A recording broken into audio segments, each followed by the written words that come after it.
What's going on, guys? My name is Christopher, and welcome to It's Complicated, the show where I talk about and showcase wristwatches. So if you love wristwatches like I do, you're going to want to click that subscribe button, click on that little bell next to the subscribe button, and you're all set. Today, we're going to be talking about how the shortage of Rolex sports watches is continuing and how crazy that is.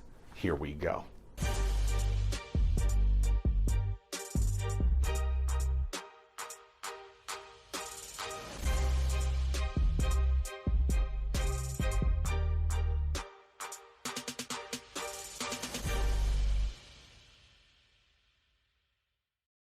Before we get started, I wanted to tell you guys about a website called luxurybazaar.com. They sell all kinds of luxury wristwatches on their website. I'm talking Cartier, Omega, Rolex, etc. I'll put a link in the description below, so make sure to check those guys out. Now, I just came back from talking to a friend that is also a Rolex dealer, and I had quite a few questions for her.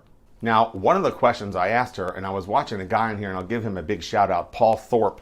He used to be a Rolex dealer himself, and he was saying that he thinks that Rolex wants this shortage to continue. That way they can raise the price. Because let's say you were selling something and you saw secondary markets being sold for sometimes twice the money. Wouldn't you want to raise your price a little bit and make more money? And I think that makes a lot of sense. But I asked the dealer if she felt the same way, and she didn't really feel that way. She just feels that demand for these Rolex watches are insane, and not just around here where I live, I mean all over the world. She gets calls from Texas, she gets called from all over the place. If they have a Daytona, if they have a Submariner, do they have a Batman, do they have even some of these Datejusts are now becoming hard to find.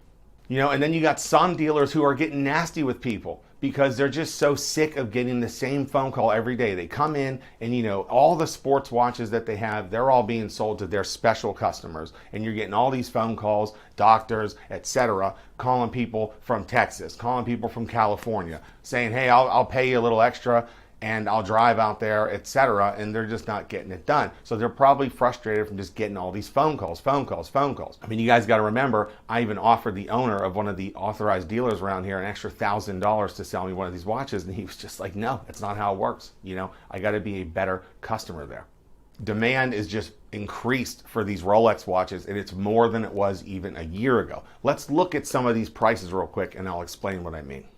Here's a Rolex Submariner that just sold for over $11,000. And that's pretty wild. A lot of people are expecting come Baselworld, the Submariner to get that 32-35 movement and maybe some kind of update. And if it does, then these $11,000 ones might go down in value, or maybe they stay at 11 grand and then the new ones go up.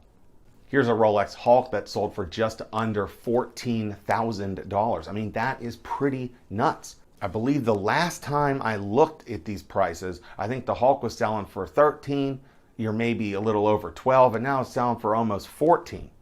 Now, you guys remember the Yacht-Master. That's 42 mil. It's got that black dial in white gold with the Oyster Flex bracelet. One of those just sold for $32,500 on eBay. Now, I believe that was like a month ago, and now you have somebody asking $34,000 for that same watch in the same condition, etc. And if somebody pays the $34,000, you're going to have another dealer maybe ask for $35,000, $36,000. So these prices keep increasing as the supply and demand, the supply's down and the demand is high, Here is a Rolex Batman that's being sold for just under $15,000. That's pretty wild. And the vintage market is just as bad, if not worse. Now, we all know of the unworn Daytona that Antiques Roadshow was talking about, but here's a big red Daytona from the 80s, I believe, that sold for $85,000. And it was heavily worn, but it did come with box papers, etc. I mean, that's just serious business. And again, I got really lucky buying my Submariner when I bought my Submariner because it's very collectible. It's worth a lot more than I paid for it. And because of this demand, then it might continue to increase in price. I think that Paul Thorpe may be correct. If Rolex wants this to continue, they'll make this continue and prices will continue to increase. But again, the dealer says that Rolex isn't doing anything. It's just the demand. So maybe we need an economy crash for things to come down. I'm not 100% sure. I don't think anybody is 100% sure unless you're one of these top guys for Rolex. So leave me a comment. Let me know what you guys think. Let me know what watch you got lucky buying. Let me know if you know somebody that bought something for a good deal and now it's worth XYZ. I'd like to hear about it, maybe even make a video about it. And that wraps up another episode of It's Complicated. Don't forget to subscribe to the show, like this video, share it with all your friends, and I'll see you next time on another episode of It's Complicated.